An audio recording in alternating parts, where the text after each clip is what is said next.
Avec Salah, le 1-2, il est superbe, la combinaison, Sadio Mané. Oh, c'est somptueux, c'est magnifique, Sadio Mané. Bonsoir amis téléspectateurs d'Afrique Sport TV, ravi de vous retrouver dans ce journal. Nous démarrons comme d'habitude avec le sommaire. Présidence de la Confédération africaine de football, Anouma fait cavalier seul. La FIFA met la pression. L'instance soupçonne l'Ivoirien d'avoir bénéficié d'un soutien financier émanant des autorités ivoiriennes. Top 10 des meilleurs passeurs africains de l'histoire de la Premier League, des grands joueurs comme Didier Drogba, Adebayor, Sadio Mané, Mahrez, cités. Real Madrid, Florentino Pérez a tranché pour l'avenir de Zinedine Zidane. Le technicien français très critiqué ces temps-ci va encore rester à la Maison Blanche. La nouvelle action qui prouve l'honnêteté de Sadio Mané, un geste qui affole la toile, est salué par le monde du football et certains observateurs anglais. Dans la rubrique Que devient-il, nous vous proposons aujourd'hui Philippe Lahm, l'ancien défenseur allemand qui a arrêté sa carrière en 2017. Tout à l'heure pour le développement. Nous démarrons ce journal avec la CAF. Malgré sa rencontre avec les autres candidats ce week-end à Rabat, où on a parlé de protocole, Jacques Anouma compte maintenir sa candidature à la présidence de la Confédération africaine de football, contrariant ainsi les plans de la FIFA. L'instance soupçonne l'Ivoirien d'avoir bénéficié d'un montant financier de 15 millions d'euros, soit 10 milliards de francs CFA émanant des autorités ivoiriennes. Anouma a réagi à travers un communiqué. Regardons ce reportage d'Edouard Abetou. Persuadé qu'il a ses chances et qu'il peut viser mieux que le poste de conseiller spécial qui lui a été promis, l'Ivoirien commence à faire peur à la FIFA qui tente de tirer les ficelles en coulisses et qui a fait de Motsepe son candidat. Certains estiment d'ailleurs que ce n'est pas un hasard si Anouma a reçu le 26 février un courrier de l'instance dirigeante du Ballon Rond lui demandant des comptes sur le financement de sa campagne. La FIFA soupçonne le candidat d'avoir bénéficié d'un soutien financier de 15,3 millions d'euros, 10 milliards de francs CFA émanant des autorités ivoiriennes. Il est à noter que le candidat ne reçoit pas de financement des autorités ivoiriennes, ces dernières s'étant engagées, à travers le communiqué sanctionnant le Conseil des ministres du 20 janvier 2021, à mener des actions diplomatiques et relationnelles pour la promotion de la candidature, a répondu Anouma dans un communiqué. Ce scrutin réserve peut-être encore plus d'une surprise. Nous restons avec Edouard pour parler du classement des meilleurs passeurs africains de l'histoire de la Premier League. Les joueurs africains ont toujours eu la cote dans ce championnat, très efficace devant les buts, mais souvent très décisif aussi. Dans ce top 10, nous trouvons Didier Drogba qui occupe la première place avec 54 passes. L'Ivoirien est suivi de Riyad Mahrez, l'Algérien, avec 44 passes décisives. Mais aussi, il y a le Togolais Emmanuel Adebayor avec 36 passes décisives. Regardons ce reportage. Le classement des meilleurs passeurs africains de la Premier League a été dévoilé avec en tête l'international ivoirien Didier Drogba, légende de Chelsea.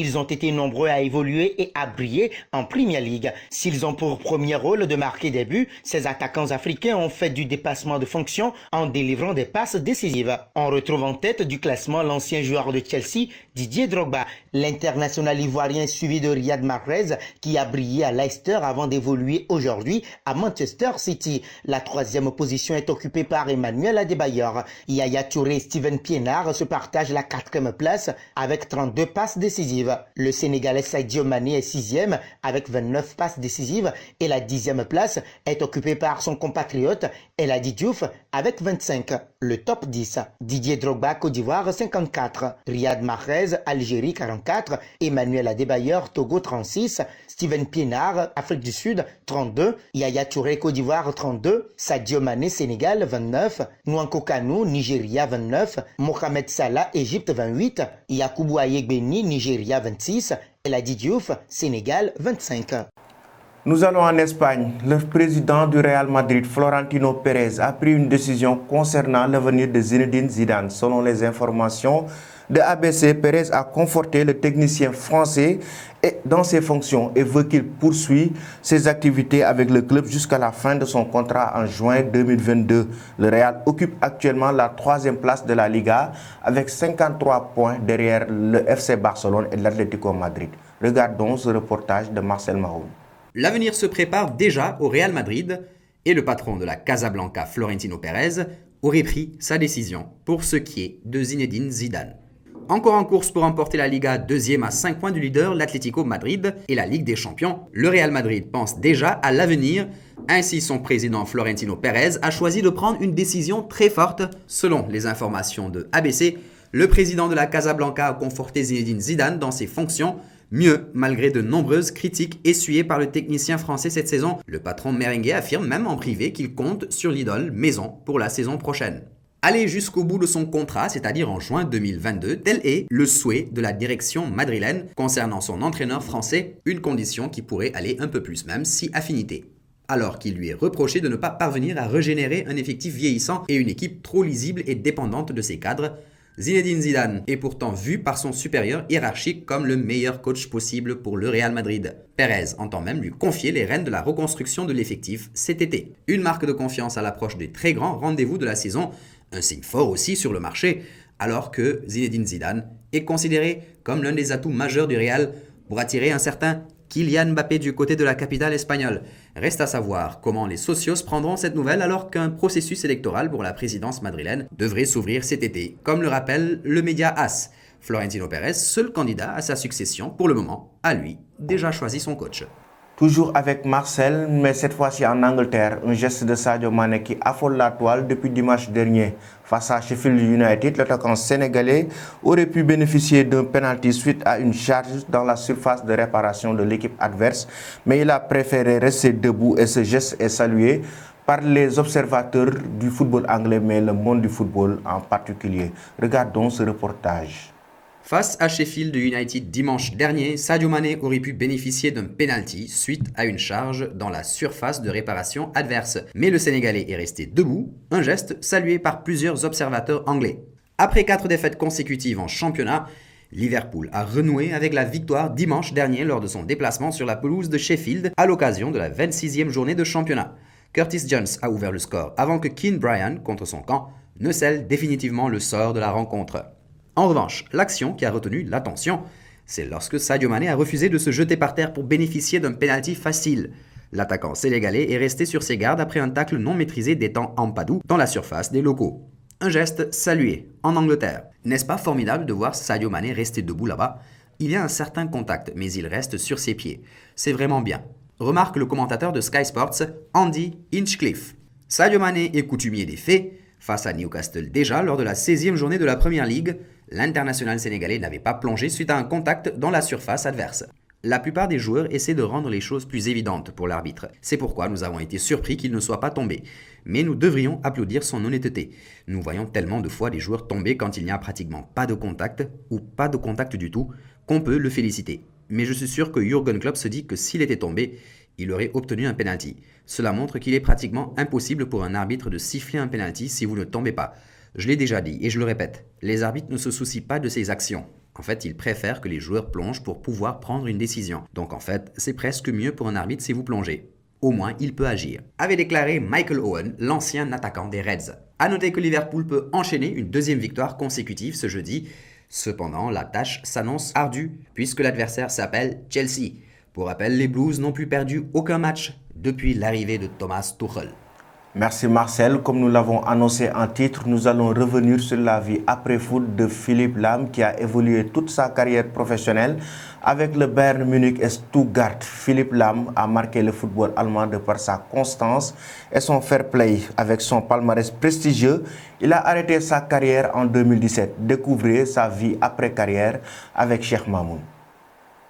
Joueur technique au profil polyvalent, Philippe Lam a connu une carrière remarquable faisant preuve d'une fidélité sans borne envers le Bayern Munich, une idylle qui a duré plusieurs années et couronnée de plusieurs titres prestigieux. Après sa retraite en 2017, l'ancien latéral droit des Bavarois a troqué le short contre le costume. Superpuissance du football mondial, l'Allemagne a toujours eu le don pour faire éclore les joueurs de talent et, à ne pas en douter, Philippe Lam est assurément de cette trempe-là. S'il faut bien sélectionner un défenseur défenseur allemand qui aura marqué les esprits de par sa classe et sa science du jeu dans ces dernières années. Le nom de Lahm s'impose naturellement. De la classe des joueurs qui ont juré allégeance à leur club de cœur, le joueur n'a quasiment connu que le Bayern et la sélection allemande toute sa carrière durant. Il commence d'ailleurs très tôt sa carrière, s'étant auparavant fait connaître au FT Jan München. L'histoire d'amour débute quand un recruteur du club allemand, en l'occurrence Jan Piente, le repère dès son jeune âge avant de le proposer à ses dirigeants.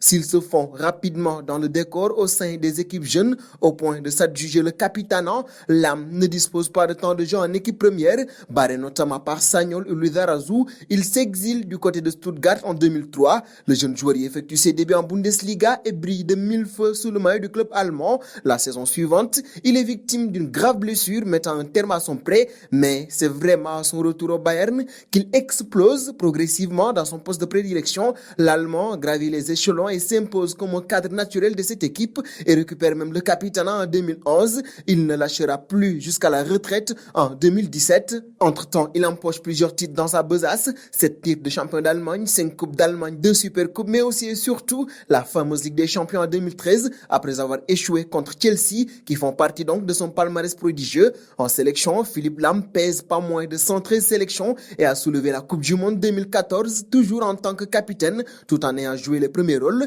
Et comme mention spéciale, il est un des rares défenseurs à avoir bouclé sa carrière sans le moindre carton rouge, une prouesse exceptionnelle dans le registre qui a été le sien, symbole de la classe infinie du joueur. Depuis qu'il a mis un terme à sa carrière, tout s'est enchaîné pour le champion du monde 2014, qui s'assume pleinement dans un nouveau rôle. Impliqué dans le développement du football allemand, il prend la tête du comité d'organisation de l'Euro 2024. Depuis que j'ai commencé à travailler en tant qu'ambassadeur pour l'Euro 2024, j'ai toujours voulu assumer des responsabilités à long terme, rappelait-il dans un communiqué. Le nouveau rôle à la tête de l'organisation du tournoi m'offre une occasion très intéressante de le faire. Pour le reste, Philipp Lahm a également publié son autobiographie qui a fait sensation en Allemagne à raison de ses diatribes envers son ancien entraîneur Rudi Völler. Avec son influence, nul doute que l'ancien Bavarois pourrait même briguer la présidence de la fédération dans un avenir proche. Merci Mamoun. Quand on parle de Philipp Lahm, on pense forcément à Pep Guardiola qui l'a fait évoluer en milieu de terrain. Et pourtant, à la base, c'était un défenseur arrière droit.